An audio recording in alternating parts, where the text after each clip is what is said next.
أعوذ بالله من الشيطان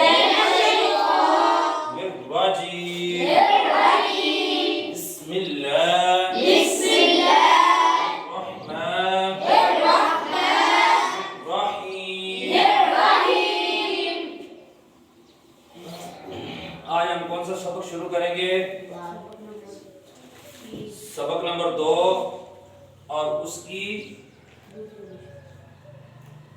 چھٹی لائن. کہاں سے؟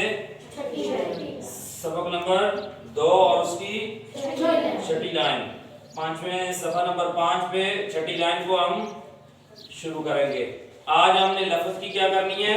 پہچان کرنی ہے کہ اگر لفظ لکھا ہو تو اس کی پہچان ہم کیسے کریں گے. تو سب سے پہلے انہوں نے کیا لکھا ہے؟ با. آگے کیا لکھا ہے؟ ساتھ تا. با اور تا میں ہم نے پہچان کرنی ہے کہ وہ لکھا ہوا ہے با. اب ہم نے جو قاعدے میں پڑھا ہے وہ با پورا لکھا ہوتا ہے. ٹھیک ہے، ایسے ہی ہے نا. لیکن اب وہ چھوٹا سا انہوں نے نشان دیا ہے. ٹھیک ہے، اب اس کے نیچے ایک نقطہ ہے تو یہ کیا بن گیا؟ با. اسی طرح اگر اس کے اوپر 2 نقطے آ جائیں تو وہ کیا بنے گا؟ شاباش. اگر اسی طرح اس کے اوپر 3 نقطے آ جائیں تو وہ کیا بنے گا؟ شاباش. اگر اسی طرح اس کے اوپر 1 نقطہ آ جائے، شاباش. اب اسی طرح ہم نے آگے پڑھا ہے تا. تا کے اوپر کتنے نقطے آتے ہیں؟ 2. شاباش. اب اسی طرح یہ جو تا کا نشان انہوں نے بنایا ہے، اگر اسی طرح اس کے نیچے 2 نقطے آ جائیں تو وہ کیا بنے گا؟ شاباش. اگر اس کے اوپر اور نیچے نقطے ختم کر دیے جائیں تو کیا بنے گا؟ شاباش. اب ہمیں اس کی پہچان ہو چکی ہے. ٹھیک ہے، اب اسی طرح ہم آگے پڑھیں گے. با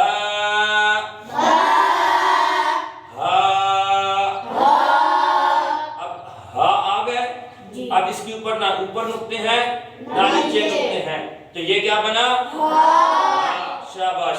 آگے اسی طرح جب ہم نے پہلے پڑھا ہے تو اس کے اگر دیکھا جائے تو اوپر کتنے نقطے آگے والے لفظ پہ؟ 2. تو یہ کیا بنے گا؟ شاباش. تا تا.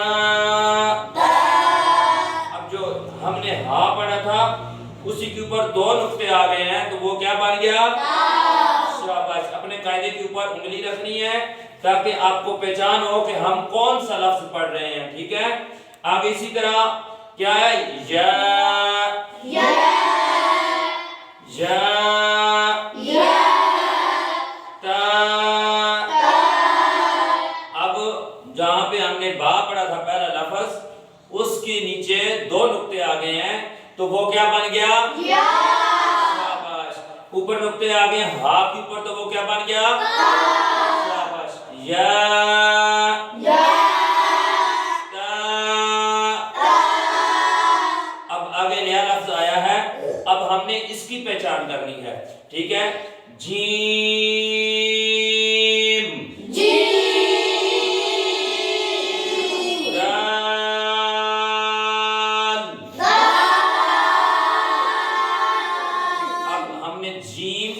اور دال کو پڑھا ہے. ٹھیک ہے، لیکن اگر ہم دیکھیں تو ہم نے قاعدے میں جیم کو پورا پڑھا ہے. ٹھیک ہے، جیسے ہمارے قاعدے کے اوپر جیم پوری پڑی ہوتی ہے اس کے درمیان میں 1 نقطہ ہوتا ہے تو وہ کیا بنی ہوتی ہے؟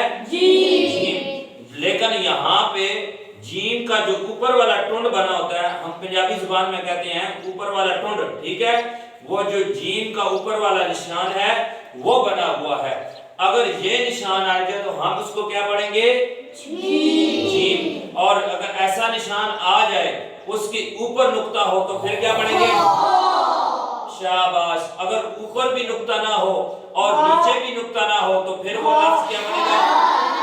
شاباش. اب ہم اس کی پہچان کر چکے ہیں. جیم، ہا اور خا. ہمیں یہ پتہ چل جانا چاہیے کہ اگر اوپر نقطہ آ جائے تو وہ لفظ کیا بنے گا؟ شاباش. اگر نیچے نقطہ آ جائے تو وہ کیا بنے گا؟ اگر اوپر اور نیچے نقطہ نہ ہو تو پھر کیا بنے گا؟ شاباش. آگے والا جیم کے ساتھ انہوں نے دال بنایا ہے، ٹھیک ہے، یہ دال کی ہم نے پہچان کرنی ہے. یہ اگر یہ نشان جو دال والا نشان ہے اس کے اوپر اگر نقطہ آ جائے تو پھر کیا بنے گا؟ شاباش، ہمیں اس کی پہچان ہو چکی ہے. شاباش. جیم،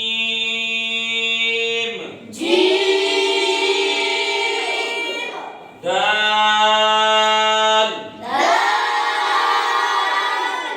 خا، دال.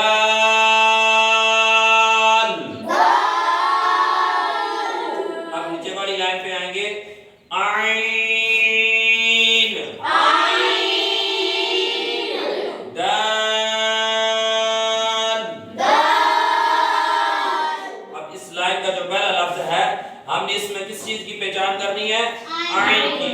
تو عین کا اگر ہم قرآن پاک میں دیکھیں، اس قاعدے میں دیکھیں تو پہلے کیا عین کیسے آتی ہے؟